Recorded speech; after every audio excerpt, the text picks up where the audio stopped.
As Joan of Arc was dying at the stake, she said this quote, "Every man gives his life for what he believes, and every woman gives her life for what she believes. Sometimes people believe in little or nothing, and yet they give their lives to that little or nothing.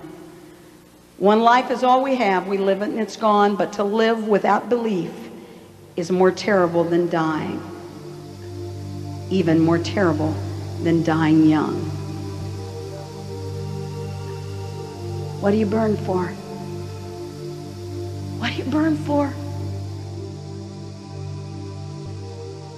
Jim Elliot said the famous words years before his martyrdom: "That man is no fool who gives what he cannot keep to gain what he cannot lose."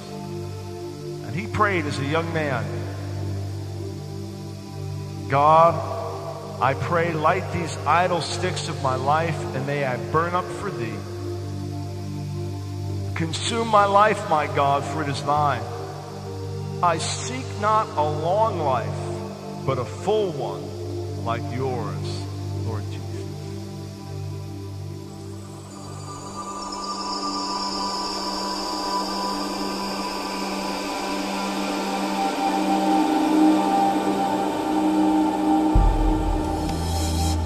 Nate Saint, along with Jim Elliot and 3 others, American missionaries, were all martyred by the Auca Indians, 1956 in Ecuador. It was only after many years that Steve Saint, Nate's son, Nate was the pilot, found out all the details of what had happened. The killing of his father and the others. When I just read the account a few weeks back of the details of the martyrdom, it was an overwhelming thing to read. It was painful, it was tragic, it was tremendously moving. One of the men, the last one, instead of running into the jungle where he could have easily gotten away, he just waded out into the water and in his broken dialect said, "Why are you killing us? We're not hurting you," and waited there until they came and speared him to death. And no sooner had they killed the last one, each one of the different ones began to hear singing. And they looked up and there were these glowing beings in the trees, singing and praising God. Then when they were waiting and hiding, waiting for the retaliation, nobody came to kill them. They began to realize something's different about these people. That's why they were so open to the gospel when it came back. It's an extraordinary story. Listen to what Nate Saint wrote years earlier.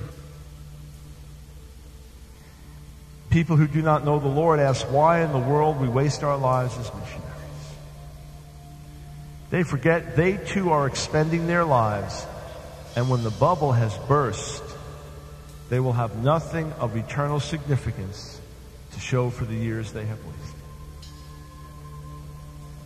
Everybody's bubble is going to burst. Every one of us at the end of our lives, it's all gone. Then what? What did we spend our lives for? What did we pour ourselves out for? Where did we give ourselves to? Having a full life is not necessarily a long life. I want at the end of my life to say I fulfilled the purposes of God. Father, hear the prayer we offer, not for ease that prayer shall be, but for strength that we may ever live our lives courageously, not forever in green pastures do we ask our way to be, but the steep and rugged pathway may we tread rejoicingly.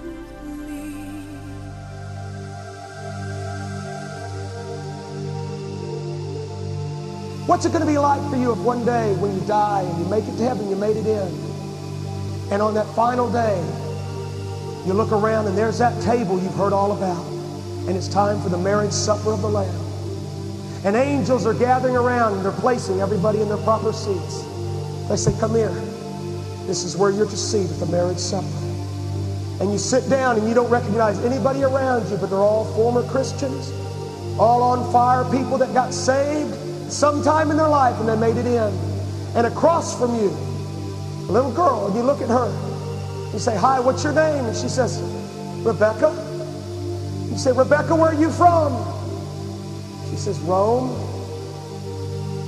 And you say, Rebecca, would you talk to me just for a few minutes of how you got here? She said, well, we had a real hard life. My daddy, when I was 8 years old, I had to go to this big arena and I watched lions eat my daddy. With my own eyes, I watched lions eat my daddy. They killed him because my daddy loved Jesus. And I've never cried so much in my life as I did that day. 2 days later, they came back for me and my brother, and they took us to the same arena where my daddy died. And there was thousands of people cheering.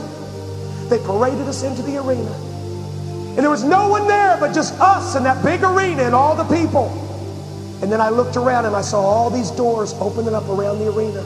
And out of every door came lions. And I'd never been so scared in my life. They had told me that if I just denied Jesus, I could live. But I couldn't do that. He was everything to me. He was my reason for living. I died that day.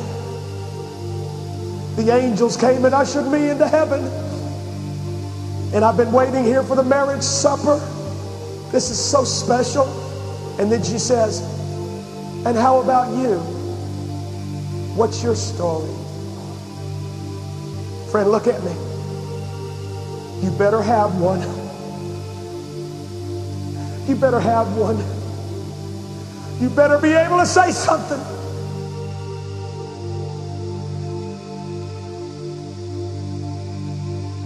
As a matter of fact, did you know that 160,000 people were martyred in 1996 for the cause of Christ? One minister was just killed in Cali, Colombia, where we're building a church. Why was he killed? Because cartel members, drug addicts were being saved, dealers were being saved. What did they do? They killed the pastor. He told us to drop him off, but I said, no, just leave me here, I can walk.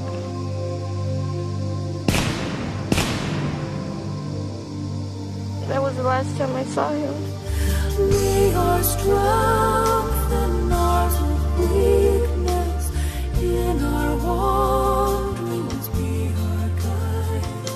Through and over, feel your danger, Father. I want you to think of what this means. My life for the gospel. My life for the gospel. With his death, it's like it encouraged us to want to do the same, to lay down our lives for the Lord and not just die for him, but to live for him. That can be harder than dying for him.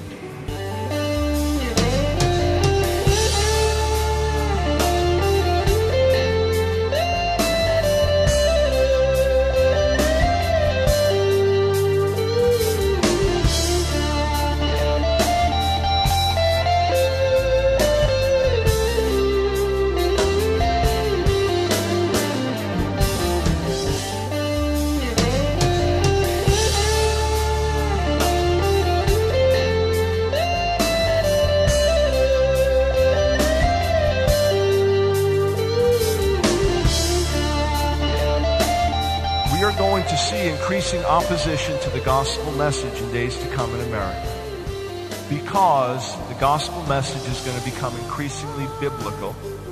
The gospel message is going to become increasingly radical and revolutionary, and the gospel message is going to become a threat to this world system.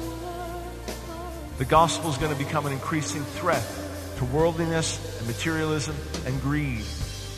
and the gods of sports, entertainment, fashion. The gospel is going to become an increasing threat to the rising tide of Satanism and false religions. And the results will be the same as in the book of Acts. Uproar, persecution, and great moving of God.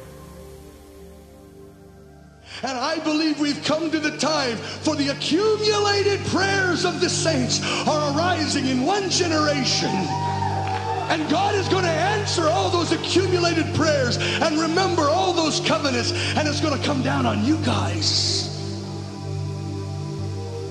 I'm telling you, young kids, I believe the greatest awakening is coming to your lives, to this generation. But it is preceded by generations of mothers and fathers who have been crying out for the manifestation of a generation that would bomb the earth.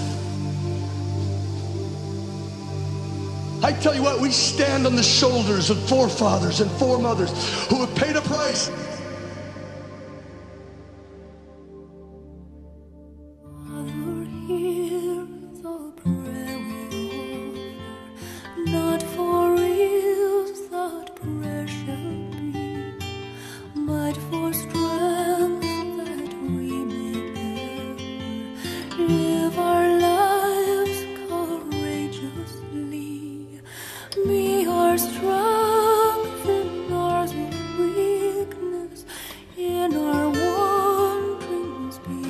To those 11 ruffians that went after Jesus and followed him all the way to the cross. We know what happened with Judas, but what happened to the rest of them?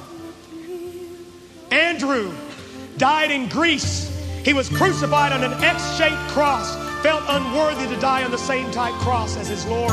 Bartholomew was preaching in India. He died a martyr's death. He was filleted alive with knives. James the elder was martyred first. He was slain by Herod Agrippa. James the Lesser was crucified in Egypt. His body was sawed in pieces. John the Revelator, an attempt was made on his life by giving him a chalice of poison from which he drank, and God spared him. He died of natural causes. Jude was killed. He was shot with arrows at Mount Ararat.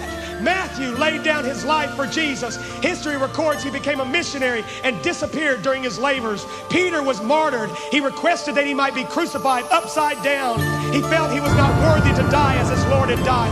Philip died by hanging. While he was dying, he requested that his body be wrapped, not in fine linen, but in papyrus, for he was not worthy that even his body should be treated as the body of Jesus had been treated. Simon the Zealot, tradition says he died on the mission field as a martyr. Thomas, tradition says that he was commissioned to build a palace for the king of India. There he was killed with a spear as a martyr. Man, you guys inspired me, man. I want to be able to talk to them. I want to be able to look at them, and I want them to look at me, and I want them to say, "Well done, Steve."